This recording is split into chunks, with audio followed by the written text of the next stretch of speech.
What's going on? Welcome back to el-amin Unscripted, burning down the master's house. Please be sure to like, share, comment, subscribe, and donate.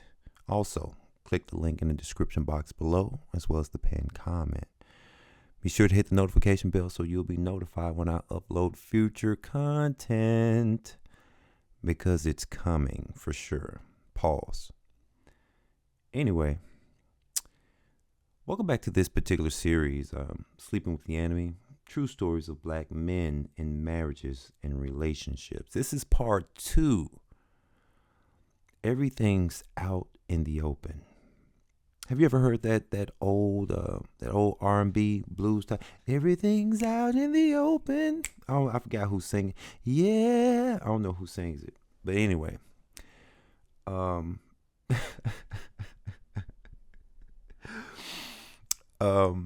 but you know, when you have a private situation and you begin airing out your significant other, or you're the one being aired out on social media, that is a problem.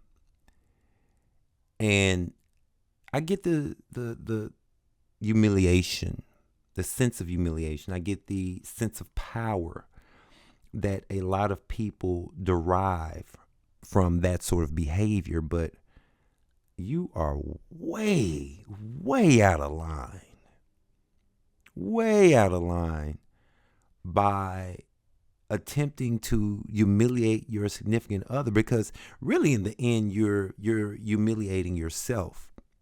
And women love to get off on this premise of, it's this catty, I told you so, and get your back, and I'm going to embarrass you because of what you did to me. I'm going to air out who you are and what you said. And, often a lot of stuff, some of this stuff may be true. Some of the stuff may be lies, because, men and women lie. But we definitely know that women lie.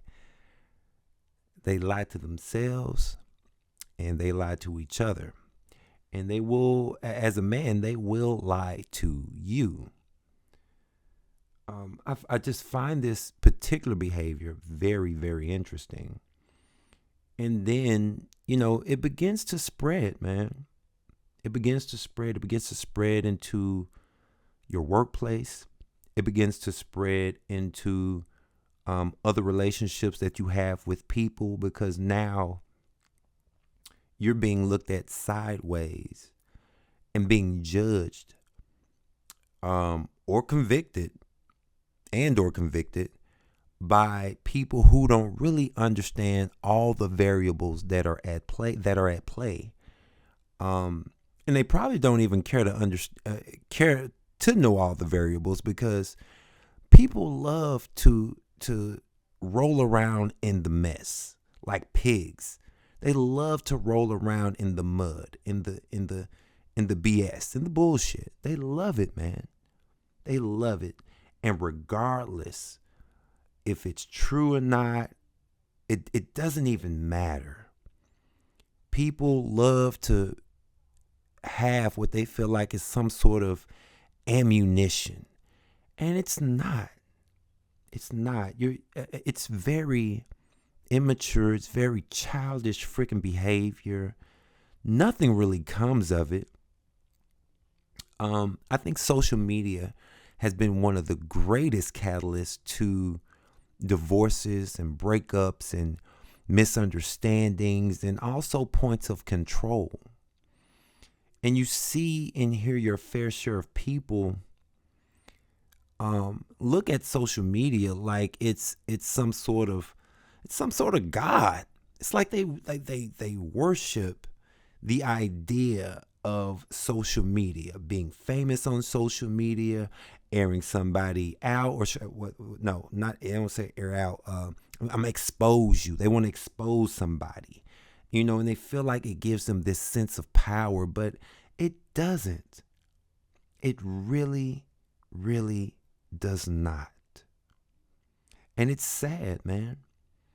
It's sad the amount of homes and relationships that have been ruined because you liked a photo, because somebody was in your DMs and it got back to your significant other, or they were going through your phone and found it. Like, social media has caused so much unnecessary bullshit to just overwhelm the lives of the people who desire to constantly delve into the lives of other people. Who is this? What? Oh, let me read this. Like, think about the amount of time that it takes for you to be all up in somebody else's life, scrolling all through their photos and, where they're. The funny thing is, I think it was the FBI director. I think his name was Christopher Sartinsky. When Facebook was just getting started, and he mentioned that he was so surprised that people were just volunteering their information. I mean, the FBI, CIA, all the DEA, all the alphabet boys, ATF, like, you don't even have to look far at this point, because people are going to put everything on social media. You're going to put all their business on social media.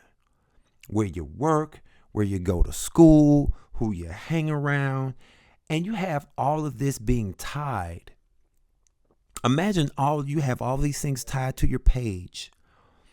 You have all these things tied to business or what have you, and you have your significant other airing you out, exposing you, or you're airing out and exposing your significant other on social media. And you have all these things that would mean you well otherwise tied to your social media as well. It's stupid. It is so stupid. It is ignorant of you to constantly put your relationships out there, constantly put your where your children go to school, all this old kind of stuff, man. Social media is a dangerous jungle. It's a dangerous place, all for the sake of validation. Come on now.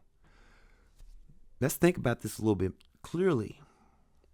But, not to get off track, but, I'm just saying, it's so much that comes with being a part of the social media paradigm. And, if you're operating in business, okay, I get it, fine. But when you begin to bring your personal life and you're airing out your significant other, you're exposing,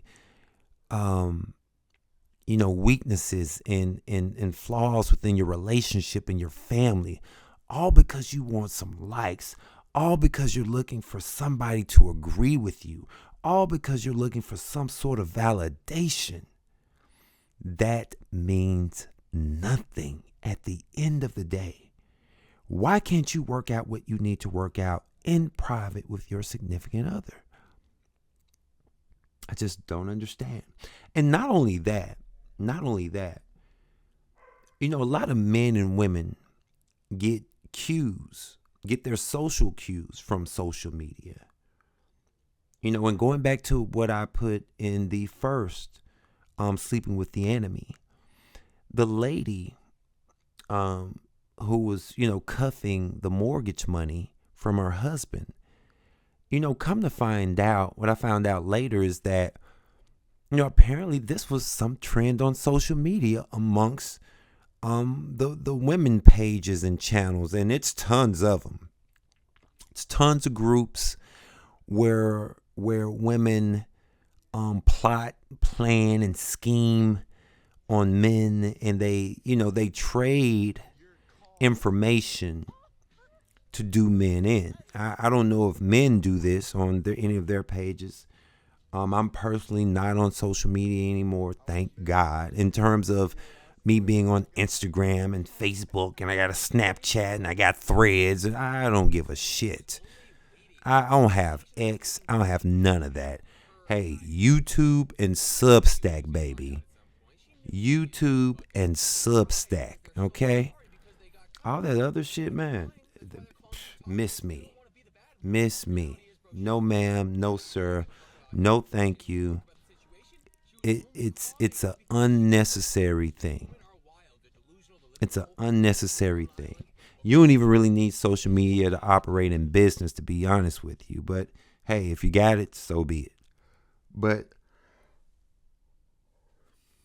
you know, I just find it very, very peculiar that people enjoy this sort of behavior, that they enjoy, exposing each other, exposing your wife, exposing your husband, exposing your boyfriend, exposing your girlfriend. Man, look, you can have it. You guys can have it. That's what you want. But it is a sad, sad thing, especially amongst the so-called black community. It is sad. It's almost sickening the way some of these people are on social media in their brain rot of scrolling and, commenting. And, I'm so over it. I am so over it. I'm so over people and their mess. So, anyway, this is another Hit It and Quit It episode of Burning Down the Master's House, el-amin Unscripted. Y'all have a good one. I'm out. Peace. Oh, hey, like, share, comment, subscribe, and donate, man. Come on. All right. el-amin out. Peace.